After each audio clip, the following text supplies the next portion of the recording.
ഇതായിരുന്നു വീട്, ഇതാണു സ്ഥലം.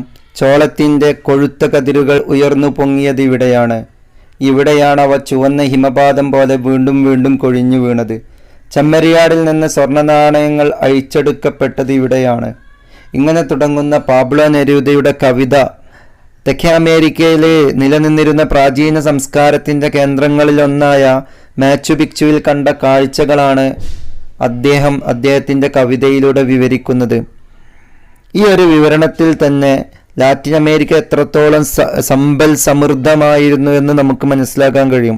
ഇവിടെയുള്ള വിഭവങ്ങളുടെ സമൃദ്ധി, ചോളകൃഷി, ചെമ്മരിയാടുകളെ വളർത്തിയത്, വ്യാപാരത്തിലൂടെ സമ്പത്ത് നേടിയത്, ഇങ്ങനെ ധാരാളം സാമ്പത്തികമായിട്ടും അതുപോലെ കാർഷികമായിട്ടും പുരോഗതി ഉണ്ടായിരുന്ന ലാറ്റിൻ അമേരിക്കയിലേക്കാണ് കൊളോണിയൽ ചിന്തകളുമായിട്ട് ലാറ്റിൻ അമേരിക്കയെ ചൂഷണം ചെയ്യാൻ വേണ്ടി സ്പെയിൻകാരും പോർച്ചുഗീസുകാരും എത്തുന്നത്.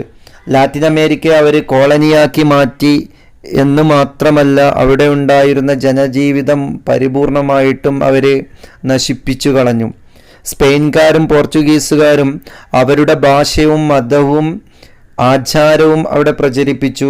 സ്പാനിഷ് ശൈലിയിലെ വീടുകളുണ്ടാക്കാനും ദേവാലയങ്ങൾ നിർമ്മിക്കാനും വിദ്യാലയങ്ങൾ സ്ഥാപിക്കാനും ജനങ്ങളെ നിർബന്ധിച്ചു. സ്പാനിഷ് കൃഷിരീതികളും കാർഷിക വിളകളും കോളനികളിൽ നടപ്പിലാക്കി. മാത്രമല്ല, യൂറോപ്യന്മാർ പുതിയ പല രോഗങ്ങളും ലാറ്റിൻ അമേരിക്കയിലേക്ക് കൊണ്ടുവന്നു. ലോകം കണ്ടതിൽ ഏറ്റവും ഭീകരമായിട്ടുള്ള വംശീയ വിവേചനമാണ് ലാറ്റിൻ അമേരിക്കയിൽ ഉണ്ടായത്. അതുകൊണ്ട് തന്നെ ലാറ്റിൻ അമേരിക്കൻ ജനതയുടെ സമ്പത്തും വിഭവങ്ങളും കൊള്ളയടിച്ചു.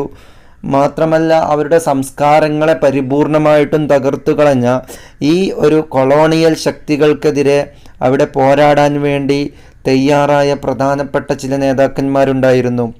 Jose de San Martin, Francisco Miranda, Simon ബോളിവറെ പോലെയുള്ള ആളുകൾ ഈ ഒരു കൊളോണിയൽ വാഴ്ചക്കെതിരെ പോരാടുകയും അവസാനം ലാറ്റിൻ അമേരിക്കൻ രാജ്യങ്ങൾ പൂർണ്ണമായിട്ടും സ്വതന്ത്രമാവുകയും ചെയ്തു.